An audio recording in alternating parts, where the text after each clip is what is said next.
leader of the Ulster Unionist Party, a national newspaper quoted an unnamed senior civil servant, or government minister even, as saying he nearly puked up his breakfast cereal when he read Mr. Trimble described as a liberal.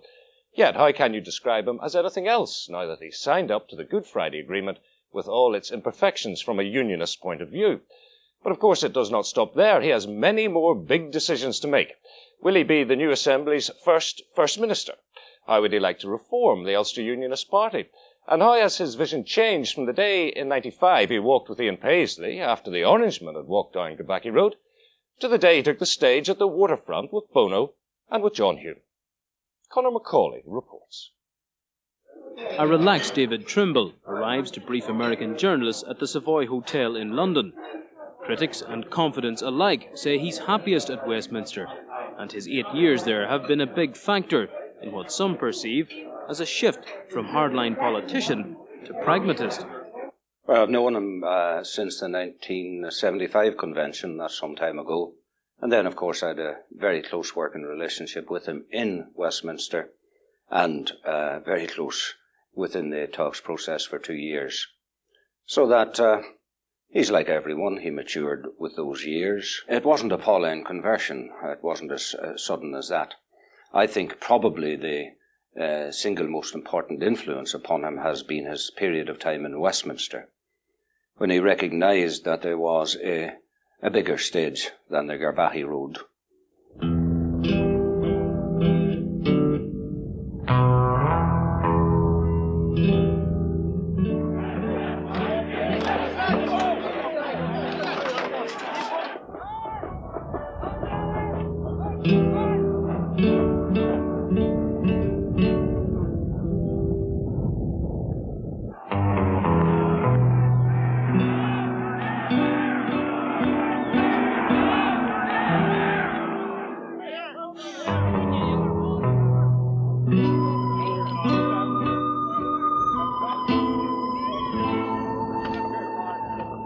David Trimble was elected leader of the Ulster Unionist Party in the autumn of 1995, due in no small measure to his prominence during the Drumcree protest of that year.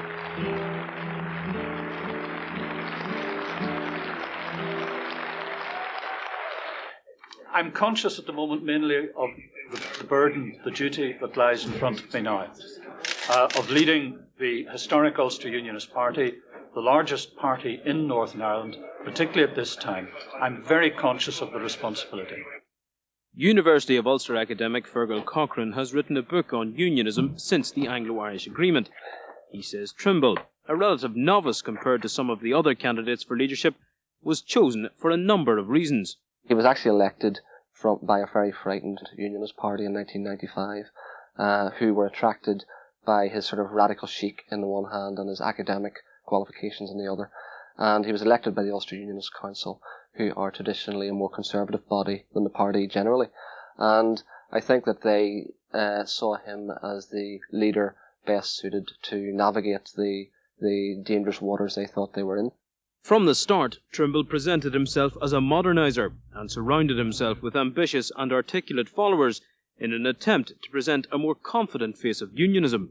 The unionism which I think David Trimble did herald in was a self-assertive, articulate, forward-moving unionism, a unionism that was attractive not only to its grassroots, but to the wider community both here in Northern Ireland, elsewhere in the United Kingdom, and indeed worldwide. Rewriting the procedural rules into things more acceptable to us. We'll certainly not be joining you to surrender Ulster, David. You did. Trimble's reputation as a devotee of detail stood to him during the long months of negotiations, but his quick temper was also on display from time to time. Chair stand 1, he never was to chair stand 2, and you're lying to the people of Ulster, but your lies have been caught on. Actually, Willie, that is not accurate. Daddy, please stop messing around. You're messing around all the time. Now if you don't stop messing around, you'll be somebody's baby, tell 'em mine. I found David Trimble very affable, actually, and quite polite, and to some extent different from the public image he sometimes portrays as quite irascible and sort of Mr. Angry of Northern Ireland politics. I think that is sometimes born from a defensive attitude with regard to his own party and having to firefight opposition from not just unionist opponents, but as we saw in the referendum, people within the party itself. Party reform has long been one of Trimble's main objectives. His ideal is more centralised control over what at the moment is less of a party, more a loose coalition of unionist groups. Two key moves are vital to his plan: to take some of the power from constituency associations, which at the moment have the final say on candidate selection, and to dilute the links with the Orange Order, potentially broadening the party's support base. I see parallels with what happened to the Labour movement in the last 5 years, where there has been a modernisation process. You even see it in the links with the Orange Order. It's similar in a way to the Labour Party's links with the trade unions, which have been set aside, and the trade unions are doing what they do best, and the Labour Party is doing what it does best and concentrating on the politics. And there's a similarity there with what is happening with the possible space that's being put between the Orange Order and the Unionist Party. I think we'll see that developing over the next few years. That would be something that would modernise the Unionist Party. It would leave it free of that sort of association with the Orange Order and allow it to concentrate purely on the politics. Right, okay. Well, I could be back with you maybe 5-10 minutes for that. Okay, so it's 2:15 you'll be there. East Londonderry MP William Ross is one of the dissident MPs who's opposed to David Trimble's leadership and to his plans to change the powers of the constituency associations. Well, he's clearly trying to create a party which is very much one of centralised control. He's trying to diminish the power of the branches and especially of the constituency associations to choose whom they will as their representatives within the broad pattern of unionism, and added to local conditions, and impose instead his own view of what the Unionist Party and Unionist candidates and Unionist members of Parliament and Unionist members of councils and the Assembly should be. Would you consider that to be essentially undemocratic? Well, I don't like centralised states. I don't like centralised parties. I think they are essentially undemocratic. And I think that the Ulster Unionist, and indeed the Ulster man and Ulster woman, are fairly independently tough-minded people. And I suspect that they won't take very kindly to that. Indeed, I believe we saw an outbreak of resentment against that very centralising influence in Lisburn over the Jeffrey Donaldson affair. Party reform has been put on the back burner, though, due to the pressures of formulating the Good Friday Agreement, a process in which it's widely acknowledged David Trimble risked more than anyone else. I think that he put his career on the line in a way that no other politician did over the agreement. He's come through that with flying colours. He's not too concerned that he's drawn the wrath of the DUP and the UK UP, because unionist leaders have done that all through the years. What do you make of the political stance he appears to have taken?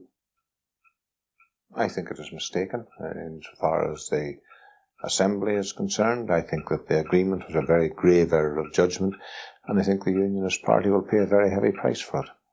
Some unionists may feel the deal was a mistake, but Seamus Mallon believes the reaction to the murder of two lifelong friends, one Catholic, the other Protestant, in Points Pass at the height of the negotiations, brought home to all the talks participants, including David Trimble, the need to crystallise well-meaning words about cross-community reconciliation into action. Well, there was nothing planned. I mean, he simply arrived when I was there. We went to the houses of the people who had been killed. We spoke to them. It was seen that both unionism and nationalism, in terms of David and myself, were actually there as people on behalf of the community, expressing our revulsion at the killings that had taken place and offering our sympathy to the people there. But I think there was something more there, because it was a symbolism of what we were doing actually in the talks process. And that was trying to get to grips with the horrific problems that we had there in terms of getting an agreement. And probably that small incident, that bonding effect at Points Pass, translated itself into the type of attitudes which allowed agreement to be reached eventually.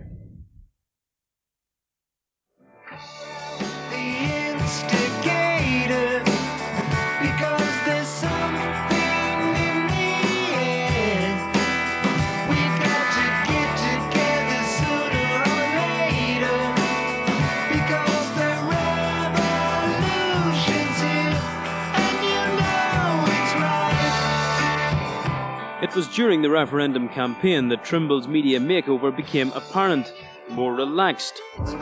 My ambition is to make one of you chaps trip and fall.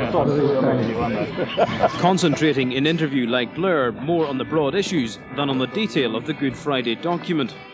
They've no alternative, no vision, no hope, no achievement. During the campaign, Glen Goldstreet was strengthened in sort of media advice and representation. Tactical decisions were taken during it, which I think were completely right. The decision to go, and it wasn't to try and fool the people, on the U2 Ash concert. That got in the mood at the time. I think that it's very difficult to see him now walking hand in hand with Ian Paisley in Portadown or anywhere for that matter. And I think if somebody had lived here in 1995 and had been away and come back during the referendum campaign and saw David Trimble, they could be forgiven for thinking that it was a doppelganger, that, it looked like David Trimble, it sounded like David Trimble's voice, but he was using words like opportunity, future, hope, and not the traditional sort of unionist tunes of no nay never. People like Bono and indeed Mo Mowlam have served as PR people for Trimble, because they have created situations of such drama, such kick in the heart, emotional impact, like the thing of him coming from one side of a big stage and Hume coming from the other side of the same stage. Very dramatic, speaks to a new generation, is an imprinting in television terms. And once you imprint the new image, people actually forget the old. They find it difficult to remember that there ever was another version. Dublin-based Car Communications is a PR company that specialises in training politicians for television. It has most Southern TDs on its books. On the basis of what she's seen in recent weeks, Managing Director Terry Prone says David Trimble still has a lot to learn. I would characterise David Trimble as very much work in progress and showing progress, because when David Trimble appeared first, two things tended to work together. He is, on the one hand, very clear, very logical, very legalistic in his mindset. And on the other side, he has a tendency to a personal touchiness. And quite often, those two things would come together in the early days. And instead of setting out to persuade or make something interesting, he would turn punitive and he would do a my good man kind of lecture. He does much less of that these days. But the question remains, are the changes cosmetic? And is there any real evidence that David Trimble wants to lead unionism in a new direction? He was being opposed within his own party. He was being opposed by the Orange Order and various organisations connected with the Ulster Unionist Party. And yet, at the signing of that agreement, he held his nerve, and he has held his nerve since. So that credit is due that he saw the way history was moving. He recognised that he had to move with history, and I think he will be admired for that. He's a very intelligent and able man. Where he's taking the party and how he intends to get there is something that I have not yet managed to decipher. Why not? I don't think that David is very forthcoming about his long-term plans for the party, or his long-term plans about where he wants to get. Certainly not in terms that I have been able to clarify in my own mind. Well, I think that the DUP slogan, "Have a heart for Ulster," David Trimble's slogan may have been "Have a brain for Ulster." And I think that he realised that this was the only option, not just he had personally, but that the unionist community had in general terms. There was very little other option for the unionist community than this deal, and I think he realised that this was the best deal they were liable to get. And if he hadn't have signed up to it, he would have been vilified in the international media, and certainly Tony Blair wouldn't have been calling at his door for the next few years either. He's won the mandate of his own council, he's won the mandate of the Unionist supporters, and he has the majority of Unionist people on his side in terms of the agreement. So he's in a very strong position. Had things not gone well at the referendum, it might have been very different. You cannot take the leap of leadership, which supporting the agreement meant, and then expect to survive if the deal fails. And that must be David Trimble's main concern as he looks forward to the Assembly elections, that all his plans for party reform and new unionism depend on overcoming perhaps the biggest hurdle of all in 3 weeks' time.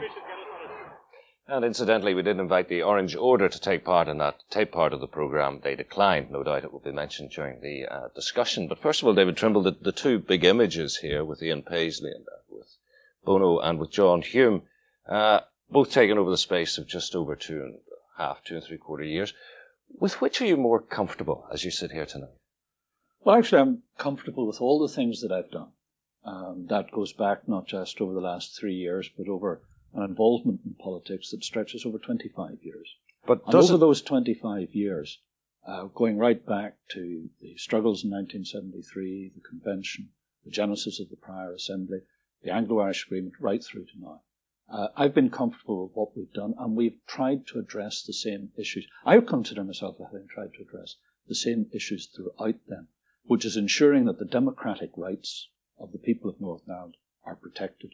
And I don't regard the Stormont Agreement as being something that departs radically from what unionism had been trying to do under Jim Molyneux's leadership. In fact, I regard it as simply a continuation and a completion of the path that he and Ian Paisley started down in 1987, which was to replace the Anglo-Irish Agreement with something that was broader based and acceptable to the people of Northern Ireland, and actually put in place democratic institutions here. And yet Lord Molyneux and Ian Paisley were dead set against it. Well, that's not my problem. I was continuing, in my mind, the policies that we started on in 1987. You go and look at the paper that Jim Molyneux and Ian Paisley gave to Tom King in 1987, and what is there in it? There's reference to an assembly based on proportionality, thus giving roles to every major party, and to a structured relationship with the Irish Republic, dependent on the removal of the territorial claim, the replacement of the Anglo-Irish Agreement. I mean, those are the broad themes of the Stormont Agreement. And so we carried the job through. Now, of course, when you carry a job through in a negotiation, you don't get 100%. At least it's a very strange negotiation if you do. And of course, there are things that we had to give space for other parties in. And there are some things that we're not particularly enthused about, and we saw that in the previous campaign. But now we're moving on to the next phase, to the positive phase of starting to put in place the institutions that will restore to the people of Northern Ireland the chance to influence and to take decisions again. Okay, let me ask you a couple of questions which might be sit more comfortably perhaps on the Kelly Show on a Friday night. Have you changed? Have you had a makeover? Oh, no, there was no makeover. I was quite amused at that. I saw one newspaper who referred to me having had a makeover in the last week of the campaign, and as evidence, they quoted a statement that we made, or that was the centrepiece of our morning press conference. And it just happened to be the one press conference statement that I actually wrote in the entire campaign. So I'm not.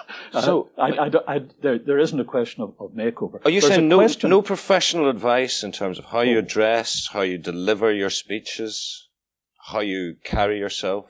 It's more smiley face. No professional advice of that nature at all? Well, Ken Reid has been trying for years to get me to walk more slowly in the walking shops that we always have to do at interviews, and I'm afraid I'm having great difficulty in walking slowly enough for the cameras. Obviously you take advice. Obviously you listen to people. So you have? And obviously, oh yes, I did this 20 years ago. I took advice and spoke to people. And obviously any sensible person on the minutiae, on the professional side of the thing, you look and you say, how do you do it better? How can you do it better? And it would be a strange person who didn't, develop, in the course of the years. And I hope that one has developed, and certainly one has gained experience, if not more wisdom, over the years. Have you changed in the presentational sense, as Conor Macaulay was suggesting in the report, along the Blair lines of saying let's concentrate on the big issue rather than getting stuck into the fine detail? Bearing in mind that your professional training would be to look specifically for detail. Well, it is true. I do like getting into the detail, and that, of course, in terms of the Belfast Agreement, looking at the detail and having a keen eye on it is very, very important. And the thing that I enjoyed most when I was, a backbench member of Parliament up until the leadership, the thing that I enjoyed most actually was doing the committee stage of bills. And I did for a period every major Home Office bill I was on the committee of. And I'm quite proud of all the amendments I got carried. So that is something that I like. And you're quite right, that relates to my professional background. But because one enjoys the detail of things doesn't mean that you can't see the big picture. Because I've had in mind the whole way through this the objectives that we set out with in terms of replacing the Anglo-Irish Agreement, filling the democratic deficit. We've made progress for years at Westminster in terms of getting the Select Committee, getting the Grand Committee. But I knew the big one that we had to crack was the question of getting an assembly here in Northern Ireland and actually replacing the Anglo-Irish Agreement. And I must say, actually looking at the last couple of weeks of the talks process, it came a darn sight easier than I thought it would. Well, it still has to be worked. It has to be made to operate. Are you going to be the First Minister of the new Northern Ireland Assembly? I'd be, a brave man who made any predictions at this stage. There's an election campaign coming up, and it's in the hands of the people of Northern Ireland. And it's the people of Northern Ireland who will decide who goes there. Let's take that little leap and say that you're the biggest party and that when you all get together, you're the obvious candidate. Will you take it? Well, I will be delighted if we are the biggest party. Will you take it? That's in the hands of the people of Northern Ireland. But will you take the position? Well, there are times when responsibilities are thrust upon you. As you know, I wasn't first in the frame in terms of seeking the leadership of the party. But I found that was something that was expected of me. And I'm not in the habit of shirking my responsibilities or running away from challenges. But look, let us get this campaign through. Because the really important decision is the decision that the people make in the ballot box. And I hope they do come out. And I hope they come out in the same numbers as they did the other day. And I hope they endorse, again, the position that this party has taken. But it depends on the people. Yeah, let's tackle that point. There are 108 seats up for grabs. There is a magic number of 30. 30 signatories can make it very difficult for that assembly to do business if they start objecting. Now, if you look back to the referendum, the noes got 28-point-something%. If they got 28-point-something% of the seats, that would be 30 or 31 seats. So they could potentially make it very difficult for the assembly to operate. Well, the assembly, of course, contains checks and balances. There would not have been agreement unless there were provisions in there to protect the interest of minorities for very obvious reasons. And of course, there can be many different minorities depending on the nature of the situation. So you're quite right to say that we have an assembly with some novel procedures, and it'll be difficult in some circumstances to make it work. Now, that's the challenge. That's the challenge that all those who are standing in this election face. Are they going there with the intention of making it work, of dealing with what will be difficult issues? There will be difficult issues, and I know that. Well, we're going there with the intention of trying to make it work, and I believe we're going to succeed in doing that, because I think people are going to endorse those who are there with a positive approach rather than those who are there in order to wreck it. So let us wait, before we get into too many hypotheses and look at so too many possibilities, let us wait until the day after the count before we then assess the situation. At the moment, it's in the hands of the people as to whether by voting they support those who are there trying to make this work or those who are there with a negative approach. But one of the things you can do to try and ensure that a majority of people are there to try and make it work, to try and ensure the noes don't get that magic 30 number, is to make sure that the entire Ulster Unionist Party, which you lead, come with you. So what do you do about people like Willie Ross who accuse you of making a grave error of judgment? And as I think I've said to you before, it's not about something like fox hunting where you can have an open conscience vote. This is right on the agenda for the Ulster Unionist Party. This is the future of the Union, and there, a member of Parliament of your party says you made a grave error of judgment. Well, but Mike, before I came into the studio this evening, I was at party headquarters where we had a meeting of all our candidates there. Including the noes. All our candidates who are standing in this assembly election, we were all there. We were all looking at the arrangements for fighting this election. We were looking at things like what's going to be in the manifesto, matters of that nature. We were there as a united team. And that's what we're presenting. The referendum is over. The yes-no issue is over. We're now no, it's not. It's not. Well, surely not. Well, I'm sorry to disappoint you in this. We're now going forward into the Assembly. We know that there are problems, and we know what the problems are. And you know, people all throughout the party have got generally the same approach to the problems. And we're there to see if we can sort the problems out successfully. Now, I believe we can. And we're going in with that positive approach to it. And so let's take this forward, step at a time. I know it's not going to be easy.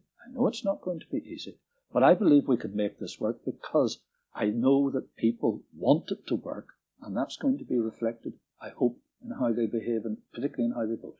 When Ulster Unionist voters go into the polling booths on the 25th of the month, and they look at the list and they see Ulster Unionist candidates, will it be clear to them whether they're yes or no candidates? They're all Ulster Unionist candidates, all standing on the same manifesto, all with the same objective in mind. And anybody who's coming forward into the ballot box who wants to support the policies of the Ulster Unionist Party can put their preference down with absolute certainty and safety for all the people standing. Okay, I have to accept you say you're meeting as a united party because that's what you're telling me, but I would hope you would accept when I say to you that's not the way you would have liked it. You would change the structures, wouldn't you? You would change selection procedures. No, You'd take some power away from the constituencies. No, never proposed that. Never proposed that. I didn't say you proposed it, I say you'd like to. No, never proposed it, don't intend to do it. But would like to, was what I said. The one thing the constituency associations of our party will guard as strongly as anything else is their ability to choose their representatives. And they exercise that choice responsibly and with great care. I think what we want to do in the party and what we are doing in the party, right, what we want to focus on is what we're actually doing. What we're doing in the party is that we're simply doing things better. And we're doing things, if you like, in a more professional way. And we've demonstrated that in the recent campaigns, and we're going to demonstrate that in this campaign too. Yes, there are some structural changes that one would like to see in the party. I think I said at our last conference that when we established the Ulster Unionist Council in 1905, we gave it what was probably the most progressive set of rules and constitution of any party in the United Kingdom. Now, things have evolved over that period of time, and we want to look at those matters, but we haven't had the chance because we've got one issue after another is crowded on top of us. We will come back to the question of structures when the opportunity presents itself. What's the big one you'd like to tackle? Meanwhile, we want to see the party doing things more professionally. And the party is there with us on that. The party is with us on the things of presenting ourselves better in terms of campaigning, also in terms of our candidates, making sure that we have candidates that are better trained for the tasks they have to do. And that's something that the whole party wants to see. What's the biggest thing you would like to do then? You've said you'll not touch the constituencies, but I suspect what you're saying is that you couldn't change it even if you wanted to, and you have avoided saying whether you want to. You've just said you won't. I thought I said I didn't want to. You don't want to. Okay. What about the block votes? What about the Jeff Martin idea that the Ulster Unionists will do what they do best and the Orange Order will do they do best, and there'll be some sort of separation? We don't have block votes. No, but they're very influential. Thinking of the Labour Party. They're very influential on the Ulster Unionists. We don't have block votes. And all the people who come to the Ulster Unionist Council are members of the party who come there as individuals casting their vote as they think best in that situation. Now, I would hope that we will, I think, in association with the Orange Order, consider how best the relationship between our two organisations should be carried forward into the future. And that's something that I want to do in agreement with the Orange Order. It's not a question of splitting links or radical changes. It never has been. But it's a matter of considering how is the best way to carry our relationship forward into the next century. I'd like you to address Republican voters, people who vote Sinn Féin, who wonder when you're going to sit down and talk to Gerry Adams. And could I do it this way with another memorable image? When you led the Ulster Unionists back into the talks after Sinn Féin had been admitted, you did so in that big phalanx. It wasn't just Ulster Unionists. The PUP were in that grouping, and the UDP were in that grouping. There were convicted murderers walking up behind you. The guy directly behind you with the black hair and the moustache was at Michael Stone's side a few weeks ago when he walked into the Ulster Hall. How do you square leading that delegation into Castle Buildings and not talking to Gerry Adams. You could get an even more dramatic image if you went to see what was the first thing I did after I became leader of the Ulster Unionist Party. I became leader on a Friday, and then subsequent Monday, I was at the front door of Glengall Street, welcoming in a chap with black beard and black hair, who was a former member of the IRA, who had been engaged in terrorist actions and had been interned in the Curragh in the previous emergency. Pronshas de Rossa, who was a Republican, is a Republican, but is someone who had clearly abandoned violence and committed himself to the democratic path. Now, I was quite happy that day in September 1995 to welcome Pronshas into our headquarters. Well, I'd known Pronshas and met him previously. I was quite satisfied that he was, if you like, a reformed terrorist. And I'm quite happy, and I accept the possibility that other people can change too. What we're waiting for with regard to Mr. Adams and Mr. McGuinness is some evidence that they've changed, that they've put violence permanently behind them, and that they're going to dismantle the apparatus of terrorism. That's what we've been waiting for. We're still waiting. He can't even get round to saying that the war is over. Now, the sooner he can say that, the better. What difference would that make? Well, if it was said with conviction, and if it carried credibility, then obviously it changes things. Just as the evolution that Pronshas went through over the period from the mid-70s through to the mid-80s clearly demonstrated that he had changed. And I think that's what we'd all like to see. Look, we have this opportunity with this agreement for a new beginning. And the opportunity is there for people who've got a paramilitary past. Now, okay, you could take the view of saying, strictly because of what they've done, they should be regarded as outside the pale. But what is happening is, on a pragmatic basis, is one is saying that people with paramilitary past, who are prepared to leave them behind and who demonstrate that they're prepared to do that, can be involved. Now, I would like to see the Republican movement carrying out that sort of evolution, if they're capable of it. And we don't know the answer to that. Okay, with 2 minutes to go, I want to move on to another issue, but to finish with this one, you say you want evidence that they've left violence behind forever. Okay, you don't feel you've had that. How far do you feel they've gone? Do you feel that there's a suspicion that it's over? No, I'm not going to make a judgment on this.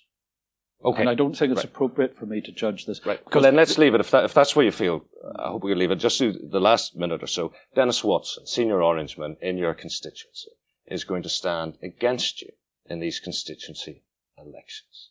You were an Orangeman. How do you feel about that? What's happening here? Well, I'm rather sorry to see a number of candidates. Now, I'm not going to go into personalities, but throughout Northern Ireland, there are a number of candidates who come forward basically as spoilers, to try and spoil the Ulster Unionist vote. Now, it's not going to do unionism any good, because in this assembly, it's going to be essential that we concentrate, maximise the Unionist influence, and it can only be done through supporting the Ulster Unionist Party. Now, I realise the tradition of individualism that existed in Ulster politics for a long time, but on this occasion, this is different. This is for real. We're going into a body which will take over the administration of Northern Ireland. It's going to need coherent, consistent leadership, and it can't be done through a set of independents. But you've just hit the nail on the head, haven't you? There is an ethos of individuality amongst Protestants. You can't change that with any sort of administrative solution. But if you look at the past too, you will also see that when it was for real and when an administration had to be supported, then unionists did precisely what I've said that they should do, and I believe they're going to do it again. Including Jeffrey Donaldson? Jeffrey is a valued member of the Parliamentary Party. Over the next few weeks and months is going to be doing some really important work for us on the legislation, which will be published tomorrow, and people will see the fruits of some of the work that we've put into that issue already. David Trimble, thank you very much indeed for joining us. Now, the Assembly election is 3 weeks today, so barring the unforeseen, Insight will be focused on the election issues between now and then. That's it. Thanks for your company, and from the Insight team, good night.